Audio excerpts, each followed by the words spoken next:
बिस्मिल्लाहिर्रहमानिर्रहीम। नाज़रीन अस्सलाम वालेकुम। मैं हूँ इमरान वसीम। नाज़रीन, ख़बर यह है कि हुकूमत की तरफ से बानी तहरीक-ए-इंसाफ़ इमरान ख़ान को एक पेशकश की गई है और उस पेशकश को लेके साबिक़ वज़ीर-ए-आज़म इमरान ख़ान मुश्किल में पड़ गए हैं। मुश्किल इस बात की है इमरान ख़ान को कि वो इस हुकूमती पेशकश को एक्सेप्ट करें या फिर इस ऑफ़र को रिजेक्ट कर दें। तो इस प्रोग्राम में आपको ये बताएंगे कि इमरान ख़ान को हुकूमत ने क्या ऑफ़र की है और उस पेशकश पर इमरान ख़ान के लिए फ़ैसला करना क्यों मुश्किल हो गया है। इसके अलावा सुप्रीम कोर्ट के जज को करोड़ों रुपए का एक साथ बड़ा झटका लगा है। ये क्या मामला है, इसकी डिटेल भी इसी प्रोग्राम में आपके साथ हम शेयर करेंगे। कुछ दीगर ख़बरें भी हैं। अली अमीन गंडापुर ने वार्निंग दे दी है, बल्कि वार्निंग कहें या धमकी कहें, इसका फ़ैसला आप नाज़रीन करेंगे, लेकिन आगे चल के इस खबर की डिटेल भी आप नाज़रीन के साथ डिस्कस करेंगे। लेकिन नाज़रीन, प्रोग्राम का आगाज़ करने से पहले उन दोस्तों, भाइयों, बहनों, बुज़ुर्गों से दरख्वास्त करेंगे जिनकी तरफ से अभी हमारे चैनल को सब्सक्राइब नहीं किया। तो आपसे दरख्वास्त है कि हमारे चैनल को सब्सक्राइब कर लें और बेल आइकॉन का बटन प्रेस करें ताकि हमारे हर जो व्लॉग है उसका नोटिफिकेशन आपको बर वक्त मिलता रहे। और अगर हमारा प्रोग्राम आपको पसंद आता है तो आपने ख़ुद भी मेहरबानी फरमा के इस व्लॉग को लाइक करना है और अपने दोस्तों के साथ, अपने रिलेटिव के साथ, कम्युनिटी के साथ हमारे इस प्रोग्राम को आपने शेयर भी करना है। तो सबसे पहले नाज़रीन, हमारे जो मॉर्निंग व्लॉग का एक फॉर्मेट है कि आज के दिन की जो अहम डेवलपमेंट्स होने जारी होती हैं उनके कर्टन रेज़र आपकी खिदमत में पेश करते हैं। तो आज इस्लामाबाद हाई कोर्ट में कोई ऐसा बड़ा मुकदमा नहीं जिसका कर्टन रेज़र आपके साथ हम शेयर करें।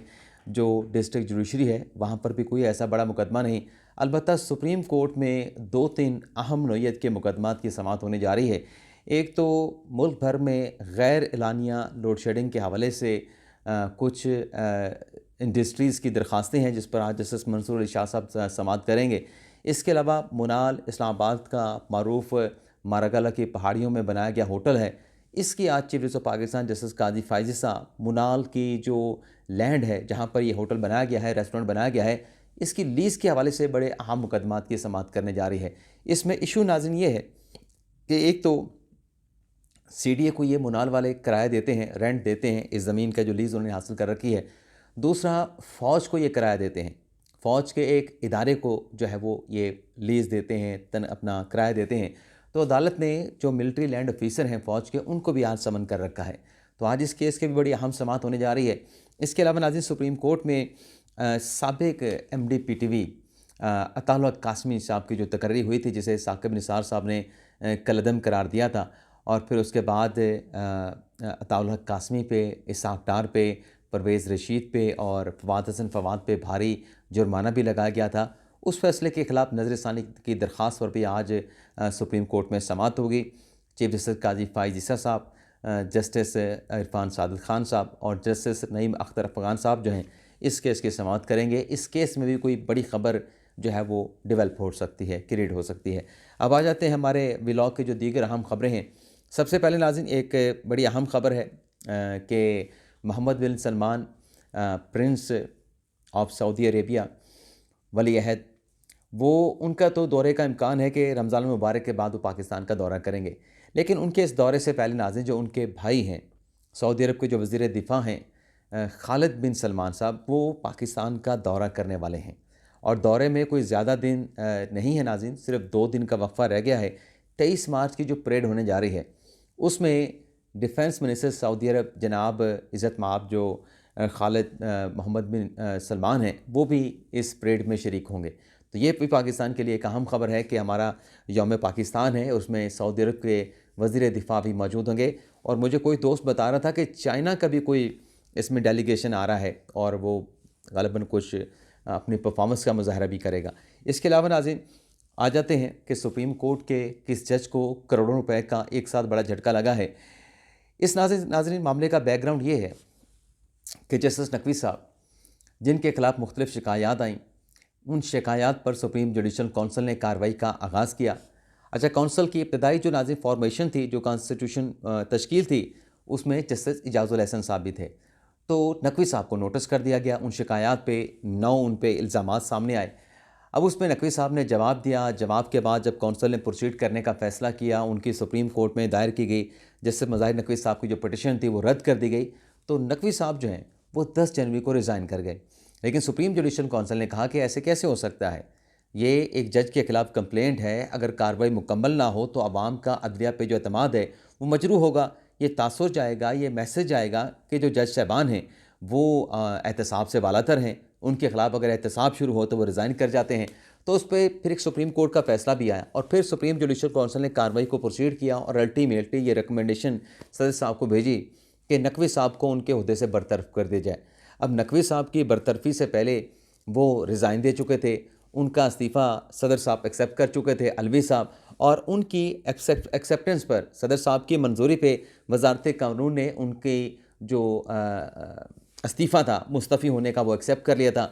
अब सब्सिक्वेंट जो डेवलपमेंट हुई कि कौंसिल ने रिकमेंडेशन भिजवा दी सदर पाकिस्तान को कि इनका इस्तीफ़ा नहीं, इनकी तो बरतरफी बनती है, इन्होंने मिसकंडक्ट किया है। तो सदर आसिफ अली जरदारी साहब ने सुप्रीम जुडिशल कौंसिल की रिकमेंडेशन को एक्सेप्ट कर लिया और उसके बाद वजारत कानून को मामला भिजवा दिया कि इनको बरतरफ किया जाए, इनका इस्तीफ़ा वापस किया जाए जस्टिस नकवी साहब का।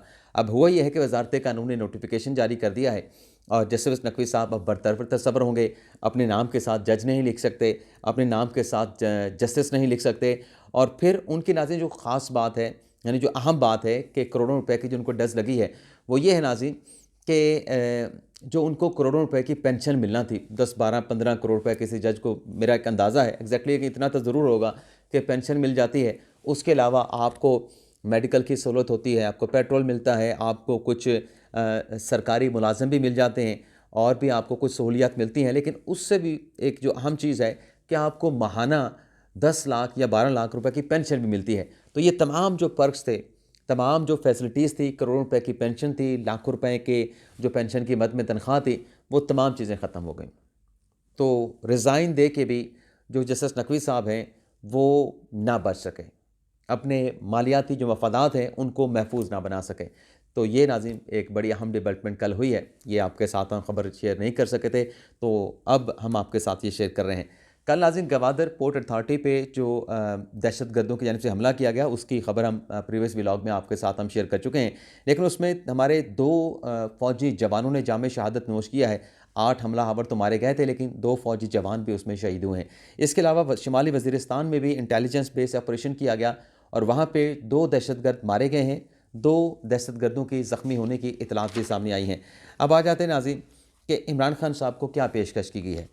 मामला नाज़रीन ये है, आप जानते हैं कि अप्रैल के अवाइल में सेनेट के इंतखाबात होने जा रहे हैं और सेनेट के इंतखाबात को लेके तमाम जो सियासी जमातें हैं, ताकि ज़्यादा से ज़्यादा सेनेट के अवान में अक्सरियत हासिल की जाए, सीटें हासिल की जाएँ, तो उसमें नून लीग भी मुतहरिक है, उसमें पाकिस्तान पीपल्स पार्टी मुतहरिक है, उसमें MKM भी है और ज़ाहिर सी बात है कि पाकिस्तान तहरीक इंसाफ भी चाह रही है कि वो भी एटलीस्ट इतना तो हो कि वो अपनी जो ड्यू सीटें हैं उनको ही जो है वो हासिल कर पाए।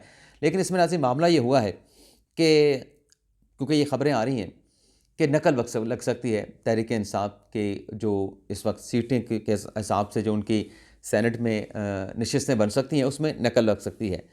तो और उसकी वजह नाज़रीन बताई जाती है कि तहरीक इंसाफ जो जज्बातियत में आके फ़ैसले करती है, यानी सोच समझ के। अभी आप देखें कि सुन्नी इत्तेहाद कौंसिल में शमूलियत का फ़ैसला किया गया, उस पर कितनी कंट्रोवर्सी बनी। शेर मरवत साहब कुछ कह रहे थे, उनकी बातों को अली ज़फ़र साहब इंडोर्स कर रहे थे, लेकिन बैरिस्टर गौर साहब कुछ और कर रहे थे। अगर नाज़रीन ये जो सुन्नी इत्तेहाद कौंसिल में तहरीक इंसाफ ने जाने का फ़ैसला किया, एक और चीज़ आप नाज़रीन के सामने रखने जा रहा हूँ। अगर जब 13 जनवरी का फ़ैसला सुप्रीम कोर्ट का आया, तो 13 जनवरी के फ़ैसले के बाद इलेक्शन सिंबल अलॉट हो गए, सब कुछ हो गया, आज़ाद कैंडिडेट PTI के डिक्लेयर हो गए। लेकिन ये जो गैप था 13 से लेके 8 फरवरी तक इलेक्शन का, इसमें अगर तहरीक इंसाफ अपना इलेक्शन करवा लेती, यानी अपना इंट्रा पार्टी इलेक्शन करवा लेती, तो उसके बाद ये जो सुन्नी इत्तेहाद कौंसिल की तरफ जा रहे थे, ये मजलिसुल वहादतुल मुस्लिमीन की तरफ जा रहे थे या दीगर सियासी जमातों की राह तक रहे थे कि हमें किसी तरीके से उस सियासी जमात में शमूलियत के बाद मखसूस नशिस्तें मिल जाएँ। अगर अपना इंट्रा पार्टी इलेक्शन इसने करवाया होता, तो ये लोग इलेक्शन से पहले इंट्रा पार्टी इलेक्शन करा के जैसे इलेक्शन हुए थे, ये तहरीक इंसाफ में शमूलियत अख्तियार कर लेते। उसमें सिर्फ इनके लिए एक छोटी सी रुकावट होती, वो था इलेक्शन एक्ट का रूल्स, जिसमें पार्टी सिंबल की बात की जाती है कि वो सियासी जमात जिसका पार्टी सिंबल हो। तो तहरीक इंसाफ में शमूलियत अख्तियार करते, इनके ऑफिस बेरर होते, इनका चेयरमैन होता, सेक्रेटरी जनरल होता, वज़ीर इत्तलात होता, डिप्टी सेक्रेटरी जनरल होता, तो ये सुन्नी इत्तेहाद कौंसिल में जाने के बजाय ये अपनी जमात में आ जाते। इन्होंने अपनी फहरिस्त भी इलेक्शन कमीशन को दी थी, वो अलग बात है कि तहरीक इंसाफ में वो वापस कर दी थी, लेकिन इनका ये मुकदमा बन जाता और फिर उस रूल्स को, पर्टिकुलर रूल्स को चैलेंज करते कि तहरीक इंसाफ एक सियासी जमात है, उनको सिर्फ बल्ले का निशान नहीं मिला और उसके अलावा, बल्ले के निशान के अलावा तो एक पूरी मुकम्मल सियासी जमात है, हमने इनको फहरिस्त भी दी थी, उस पर एतराज़ लगा था। तो लिहाजा इस रूल्स को कलअदम करार दे के हमें यह मखसूस नशिस्तें भी दी जाएँ तो ज़्यादा बेहतर सूरत हाल बन सकती थी। लेकिन चूँकि जज्बातियत में आके फ़ैसला करते हैं, फिर उसके रिपरकशन भी तहरीक इंसाफ को, इमरान खान साहब को जो है वो फेस करना पड़ते हैं। अब ये इमरान खान साहब को या पाकिस्तान तहरीक इंसाफ को ऑफ़र हुई है, इसमें नाज़रीन कहा यह गया है, इस ऑफ़र में, ये ऑफ़र भी नाज़रीन आपको बता दें कि ये जो मलिक अहमद ख़ान साहब हैं, शहबाज शरीफ साहब के बड़े करीब हैं, उन्होंने ये ऑफ़र की है, लेकिन ये डायरेक्ट नहीं की, तहरीक इंसाफ को ऑफ़र डायरेक्ट नहीं की गई, बल्कि बज़रिया साबिक़ वज़ीर आज़म यूसुफ गिलानी के जो बेटे हैं अली गिलानी, उनके ज़रिए जो तहरीक इंसाफ के पंजाब के सुन्नी इत्तेहाद कौंसिल के जो रहनुमा हैं, जिन्होंने वज़ारती आला का इलेक्शन भी लड़ा था, राना आफ्ताब अहमद साहब, उसके साथ मोइन कुरैशी हैं, उनके साथ राना शहबाज हैं, उनको ऑफ़र की गई है कि अगर आप मुत्तफ़िक हों, अगर आप सेनेट के इंतखाबात में जो आपके कैंडिडेट्स के नॉमिनेशन पेपर जमा हुए हैं, अगर तहरीक इंसाफ वो नॉमिनेशन पेपर वापस ले ले तो हम आपको सेनेट की 2 नशिस्तें देने के लिए तैयार हैं। तो ये ऑफ़र की है, लेकिन इस ऑफ़र के ऊपर तहरीक इंसाफ के जिन अरकान से रब्ता किया गया है, उन्होंने वक्त मांग लिया है अली गिलानी साहब से, मलिक अहमद ख़ान साहब के, हमें इस ऑफ़र पर सोच विचार करने के लिए वक्त दिया जाए, हम आपको मोहलत के बाद जो है बता देंगे। अब नाज़रीन, जो सेनेट का जो इलेक्शन होने जा रहा है उसमें 12 सीटें पंजाब का इलेक्शन होना है, 12 सीटें सिंध की हैं, 11 बलूचिस्तान की हैं, 11 खैबर पख्तूनख्वा की हैं, 2 इस्लामाबाद की हैं। इस्लामाबाद की सीटों पे अफ़ाम तफ़हीम के साथ एक नून लीग को मिल जाएगी, एक पीपल्स पार्टी को मिल जाएगी। इसी तरीके से सिंध में पाकिस्तान पीपल्स पार्टी को यकीन है कि वो तमाम की तमाम नशिस्तें सेनेट की सिंध से हासिल करने में कामयाब हो जाएगी। बलूचिस्तान में भी जो इत्तेहादी जमातें हैं वो मिल के चल रही हैं कि किसी तरीके से ये जो हॉर्स ट्रेडिंग है ये करना ना पड़े और इत्तफाक़ राय से ये सेनेट के बलूचिस्तान के इंतखाबात का फ़ैसला हो जाए कि सियासी जमात को कितनी सीटें मिलनी हैं। अब KPK में पाकिस्तान तहरीक इंसाफ की मेजॉरिटी है, पंजाब में भी सूबाई असम्बली में अच्छी खासी सीटें हैं, लेकिन 2 नशिस्तें मिलना ये तहरीक इंसाफ के लिए हैरान कुन है कि 2 नशिस्तें हम कैसे कबूल कर लें, और अगर कबूल कर लें तो अगर नहीं कबूल करते तो क्या हमें घाटा तो नहीं होगा, अगर कबूल कर लेते हैं तो क्या हमारा नुकसान तो नहीं होगा। तो ये इस शशोपंज में तहरीक इंसाफ वाले पड़े हुए हैं कि इस हुकूमती ऑफ़र को एक्सेप्ट करना है या रिजेक्ट करना है। इमरान खान के साथ भी मशवरा होगा बैरिस्टर गौर के ज़रिए। देखते हैं कि इस ऑफ़र के ऊपर सोच समझ के या सोच विचार के बाद तहरीक इंसाफ क्या ऑफ़र करती है। इसके अलावा नाज़रीन, मतलब इस ऑफ़र का क्या जवाब देती है। इसके अलावा नाज़रीन, अली अमीन गंडापुर साहब ने वार्निंग दे दी है, धमकी दे दी है। अली अमीन गंडापुर साहब का एक मैंने वीडियो स्टेटमेंट देखा जिसमें वो कहते हैं कि मेरे खिलाफ़ और मेरी क़यादत के ख़िलाफ़ झूठे मुकदमात दर्ज किए गए हैं और इन झूठे मुकदमात को अगर ठीक ना किया गया तो फिर मेरे खिलाफ़ जो अरेस्ट वारंट जारी किए जा रहे हैं मुझे गिरफ़्तार कर लें। अगर ऐसा नहीं करते, झूठे मुकदमात को ठीक नहीं करते, तो फिर मेरे करीब, मेरे DI खान के करीब जो मेरा घर है, DI खान में जो मेरा घर है उसके करीब एक कैंट थाना है, वहाँ पे नवाज शरीफ, मरियम नवाज़ और आसिफ अली ज़रदारी के ख़िलाफ़ मुकदमा भी दर्ज है, तो मैं यहाँ से फिर इनको गिरफ़्तार करवाने के लिए पुलिस भेज दूँगा।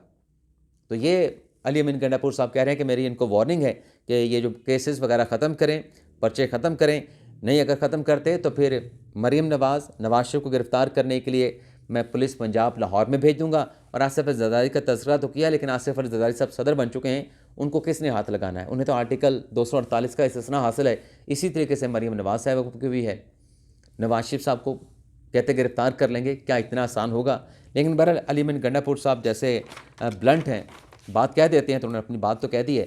अब आ जाते हैं नाज़रीन, जो बहरिया टाउन का कल सुप्रीम कोर्ट में मुकदमे की समाअत हुई। पहले तो नाज़रीन इस केस का आपको बैकग्राउंड बता दें। ये नाज़रीन 1979 में एक सोसाइटी बनाई गई, revenue housing corporate housing society. अब इसकी नाज़रीन कोई 2882 कनाल ज़मीन थी।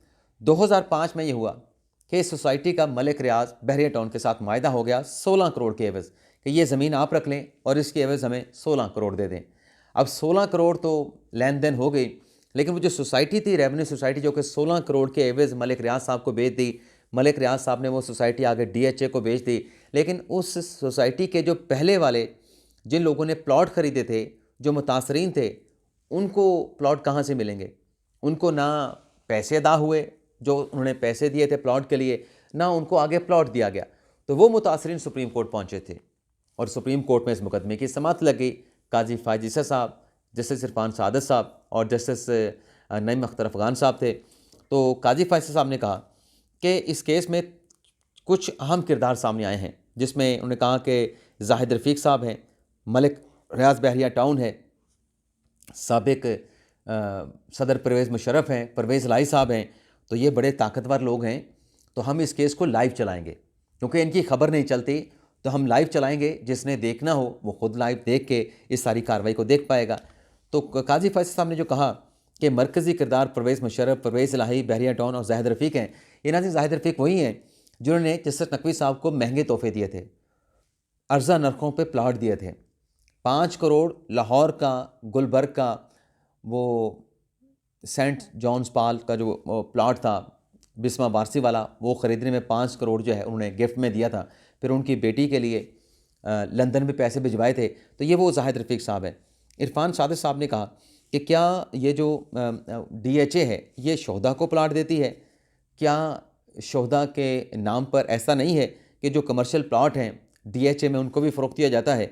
तो काजी फ़ैसल साहब ने कहा कि ये पूरा एक धंधा है, पैसा बनाना है, तो फिर कम अज़ कम शहीदों का नाम ना लिया जाए।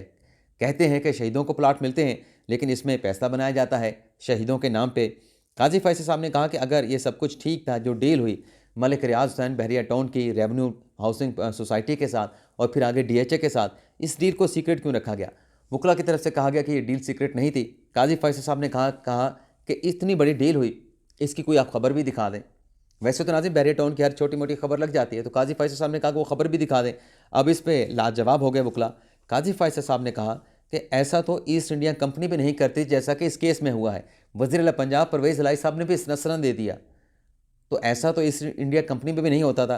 काजी फ़ैसल साहब ने कहा कि जुडिशल काउंसिल में हमने जो एक मुकदमा सुना, यानी नकवी साहब का जो मुकदमा सुना, उस मुकदमे में या नकवी साहब के खिलाफ शिकायत को चला के हमने बहुत सारे किरदारों को देख लिया है। बहुत सारे किरदार जो हैं वो आश्कार हो गए हैं, बेनकाब हो गए हैं। काजी फ़ैसल साहब ने कहा कि रियासत भी बहरिया टाउन के साथ खड़ी है।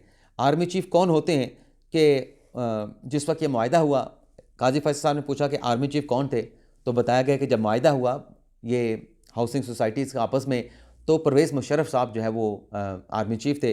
तो काजी फ़ैसल साहब ने कहा कि ये है हमारे सलार, ये हैं पाकिस्तान के असल मालिक। ज़री ज़मीनों को रहाइशों में तब्दील करने की इजाज़त किससे ली? हर जगह सोसाइटियाँ बननी हैं। ज़री ज़मीन कीमती एहसास है इस मुल्क का। DHA बहरिया टाउन को कोई पूछ नहीं सकता। क्या ये कानून से बालातर हैं? इसके बाद अदालत ने यह हुक्म दिया कि जो मुतासरीन हैं रेवेन्यू हाउसिंग सोसाइटी के, उन मुतासरीन का अजाला किया जाए, तलाफ़ी की जाए और आइंदा समात पे ज़री ज़मीनों को कैसे रहायशी और फिर कमर्शियल में कन्वर्ट किया गया, इस पे जो है वो बहरिया टाउन से और DHA से जो है वो जवाब मांग लिया गया है। तो ये नाज़रीन आज के दिन का हमारा व्लॉग, उम्मीद करते हैं कि आपको पसंद आया होगा। तमाम दोस्तों, भाइयों, बहनों, बुज़ुर्गों से इजाज़त चाहते हैं। अल्लाह ताला हम सब का हामी नासिर और अपनी दुआ में याद रखिएगा। अल्लाह हाफ़िज़।